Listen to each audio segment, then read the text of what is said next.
Yung 13 mo yung subscriber mo. Ano sasabihin mo sa subscriber mo pa? Habang kumakain ka. Para lumaki na yung subscribers. Apa-apa, sige. Kuya, gift mo daw siya.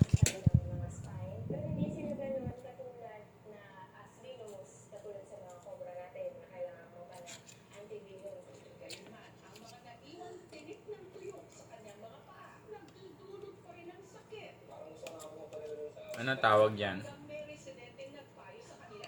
Sa gulay na yan, Badek. Ito.